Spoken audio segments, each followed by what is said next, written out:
Assalamualaikum warahmatullahi wabarakatuh. Selamat siang teman-teman. Baik teman-teman, kali ini kita jumpa kembali di kelasnya Bu Wenti, khususnya di kelas teori pengambilan keputusan. Langsung saja karena ini materinya agak banyak, jadi Bu Wenti langsung aja to the point ya. Thank you untuk yang sudah buat PPT juga, untuk kelompoknya Muhammad Arif, Fatimah Zahra, dan Firda Putri Nadifa. Ya, bagus, cukup bagus lah ya. Teman-teman langsung saja, sebentar. Oh udah share screen ya. Teman-teman, kita kenapa ini begini? Oke.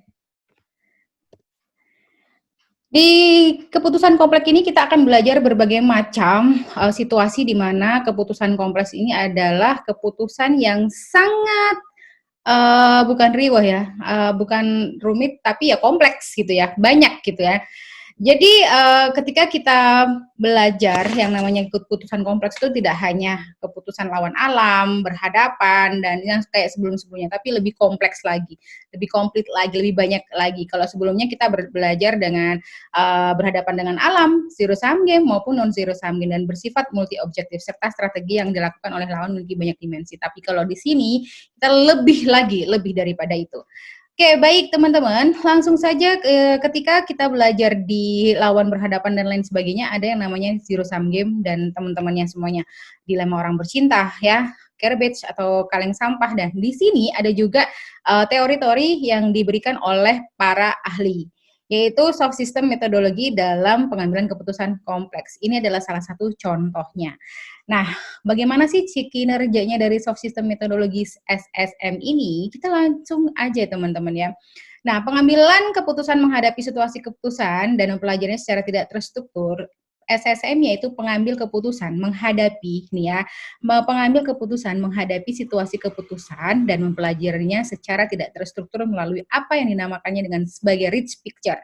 Ini ya, tidak terstruktur dan ada yang namanya rich picture. Next. Dan kemudian membangun sebuah model yang mungkin merupakan penggambaran dari situasi yang dihadapinya. Nah, ini belum diperbaiki nih ininya. Lalu, tujuannya apa? Pengambil keputusan diharapkan mampu memahami berbagai sistem yang relevan, yang merupakan modal dasar pengembangan model konseptual.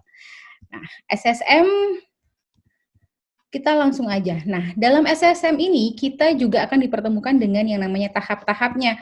Jadi nggak langsung angger gitu ya kalau mamanya tahap-tahapnya si SSM ini. Yang pertama, ketika kita berbicara terkait dengan SSM, saya buka bukunya dulu.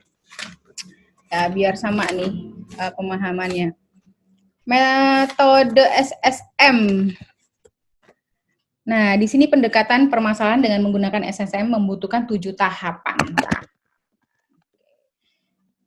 Lalu, yang pertama apa sih, Bu? Ada 7 tahapan. Yang pertama terkait dengan dunia nyata. Maksudnya dunia nyata apa, Bu? Sebenarnya dunia nyata itu apa sih, teman-teman? Dunia nyata yang dimaksudkan di sini adalah mempersepsikan dunia nyata atau situasi keputusan. Jadi ada masalah apa sih? Jadi kita mau ngapain sih? Ini kita mau ngapain sih ke depannya? Itu adalah dunia nyata. Hal yang sebenarnya yang terjadi dan akan kita selesaikan.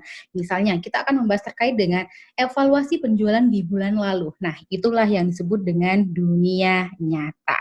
Ya, kamu pastikan dulu apa sih permasalahannya, apa sih yang mau diselesaikan. That's right. Oke. Yang kedua, kita mengekspresikan dunia nyata tersebut dalam rich picture. Alangkah baiknya kita langsung ke contohnya aja. Baik, sebentar ya. Nah ini dia. Ini kayaknya PPT-nya tambahin ya. Nah, ini teman-teman, ini yang disebut dengan kita persepsikan dulu masalahnya apa sih dunia nyata, apa sih sebenarnya yang terjadi. Di sini kita akan, dunia nyatanya adalah mekanisme pemilihan gubernur Bank Indonesia, yaitu kita akan membicarakan terkait dengan sistem atau mekanisme pemilihan gubernur Bank Indonesia. Itu adalah hal yang memang harus kita selesaikan atau kita kerjakan, itu namanya dunia nyata. Ya, selanjutnya. Nah, kalau selanjutnya kan kita tadi ada tulisannya ini ya, mengekspresikan dunia nyata tersebut dalam rich picture. Ingat, ketika kita berbicara SSM itu tidak terstruktur dan itu ada rich picture-nya. Rich picture itu apa sih, Bu? Ya, kalau kalian pahami tadi rich picture di awal adalah gambaran situasi, bukan situasi yang kaya ya. Adalah gambaran situasi mana ya? Tadi ada kok. Ya, itulah. Tidak struktur apa yang dinamakan sebagai rich picture, kayak reng-rengan ya, kalau bahasanya kita itu adalah reng-rengan ya. Jadi kita membicarakan mekanisme pemilihan gubernur Bank Indonesia. Ada reng-rengannya nih, ada apa aja sih di situ? Ada calon presiden, ada DPR, ada budaya terkait dengan lingkungan masyarakatnya, ada konstitusi, ada konstituen, ada parpol dan lain sebagainya. Nah, ini namanya kita mengekspresikan dunia nyata ke dalam rich picture. Rich picture itu buat saya itu kayak reng-rengan gitu. Paham ya? Baik, kita langsung ke selanjutnya adalah dunia konseptual. Setelah kita mengekspresikan ke reng-rengan atau rich picture itu, lalu kita masuklah ke konseptual. Jadi kalau udah bagus, udah ketemu nih ya yang namanya apa tadi rich picture-nya, reng-rengannya, semuanya kan kalau di rich picture tidak terstruktur. Tapi kalau di model konseptual itu sudah terstruktur, itu sudah terpilih gitu ya. Kalau model konseptual, lihat kalau umpamanya model konseptual itu sudah terpilih dalam artian, nah mengenali root definition, root definition. Nah, root definition itu yang mana sih Bu En? Nah, kalau di sini kan pengertiannya root definition itu ada berbagai perspektif baik yang relevan maupun tidak yang dapat digunakan untuk memahami rich picture. Nah, di sini ada yang namanya rich picture tersebut dapat dilihat dari segi bagaimana memperkuat posisi tawar-menawar, bagaimana memperkuat posisi tawar-menawar DPR, ini presiden. Nah, dari rich picture inilah kelihatan root definition-nya. Nih, ada DPR ya, ada posisi tawar-menawar, ini namanya root definition. Hal-hal yang ada di dalam rich picture itu sendiri.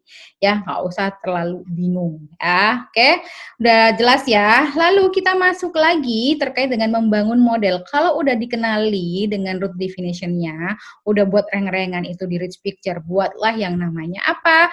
Yaitu kita membuat yang namanya model konseptual. Model konseptual ini teman-teman, itu pada akhirnya adalah yang sudah fix ataupun yang sudah lebih rapi lagi dibandingkan dengan rich picture. Inilah yang konsep yang akan kita pelajari dan akan kita laksanakan selanjutnya. Seperti itu. Sebentar. Nah, kalau umpamanya kita sudah menemukan yang namanya model konseptual dari tahap-tahapnya itu, jadi kita ngapain lagi nih? Dibaca lagi ya. Di sini setelah itu membangun model konseptual, kita langsung membandingkan model konseptual dengan dunia nyata ya. Dari yang kita buat model konseptual tadi, yang mana tadi? Yang konseptual yang ini, sudah benar nggak sih dengan apa yang akan kita lakukan? Sudah benar nggak sih dengan permasalahan yang sedang kita hadapi atau yang akan kita selesaikan? Oh iya, sudah benar. Ini terkait dengan mekanisme pemilihan Gubernur Bank Indonesia. Ya, ada budaya Indonesia, ada presiden terpilih, ada proses pemilu, ada kaderisasi dalam parpol dan seterusnya. Itu adalah tahap selanjutnya. Udah benar nggak nih? Nah, gitu ya. Nah, selanjutnya setelah itu apa lagi? Setelah kita mengetahui atau membandingkan model konseptual dengan dunia nyata, model konseptual dengan reng-rengannya tadi, lanjut kita dalam mengidentifikasi perubahan-perubahan dalam dunia nyata yang mungkin dan perlu untuk dilakukan. Nah, kalau udah ada konseptualnya tadi, identifikasi lagi udah benar belum? Itu aja sih, sampai ke belakang tinggal itu aja. Terus merancang langkah-langkah untuk meningkatkan situasi selanjutnya. Udah gitu aja sih. Tugasnya adalah nanti pas ketemu di kelas Zoom adalah kalian harus membuat satu model dari SSM masing-masing individu dengan case masing-masing. Saya panggil di kelas dan kalian harus segera menjawabnya dan menjelaskan kepada Bu Wenti. Boleh kalian itu nanti dibuat PPT-nya per individu karena saya akan menunjuk satu-satu nantinya. Oke, gitu ya. Lalu masuk ke metagame dilewati, kita masuk di AHP. Nah, AHP ini sangat seru teman-teman. AHP ini kan kalau lihat dari pengertiannya di halaman 97 itu adalah AHP teknik ini merupakan teknik untuk menstruktur dan memahami sebuah situasi kompleks ya. Menstruktur dan memahami sebuah situasi kompleks daripada memberikan sebuah resep. Dalam menghadapi situasi tersebut, teknik AHP membantu pengambil keputusan memilih sebuah alternatif yang memberikan hasil yang mendekati tujuannya. hasil yang mendekati tujuannya. Kita langsung saja contohnya teman-teman. Contohnya adalah pemilihan seorang pemimpin. Di sini ada angka 1, sasarannya adalah memilih seorang pemimpin, dan kriterianya ada 4, pengalaman pendidikan, karisma, dan usia. Alternatif hasilnya yang menang adalah siapa. Jadi biasanya kalau kalian memilih seorang ketua kelas, memilih seorang ketua himpunan organisasi, kalau cuman di pemilu gitu ya, banyak-banyakan suara gitu ya, tapi tidak diberikan kriteria seperti ini, itu kurang pas sih. Kalau zaman sekarang udah pakai kriteria seperti ini.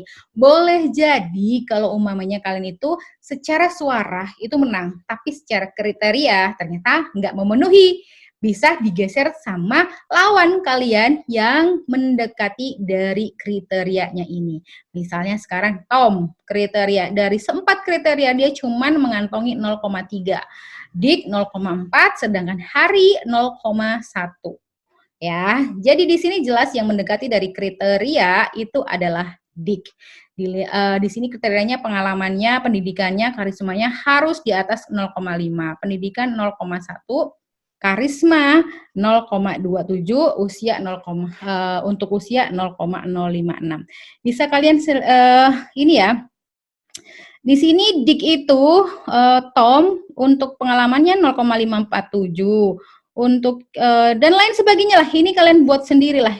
Intinya kalau umpamanya di sini kriterianya itu nanti yang akan menentukan siapa yang akan menang, ya.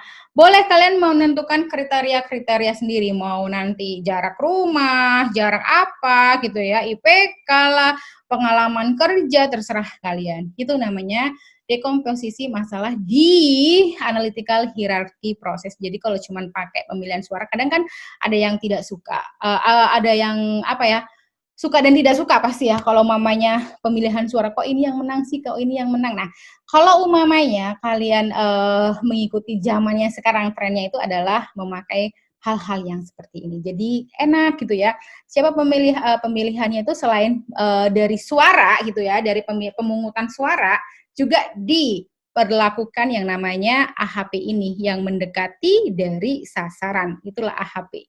Kriterianya seperti ini dan hasilnya dari sekian seperti itu. Itu hasilnya. Itu aja teman-teman. Terima kasih banyak.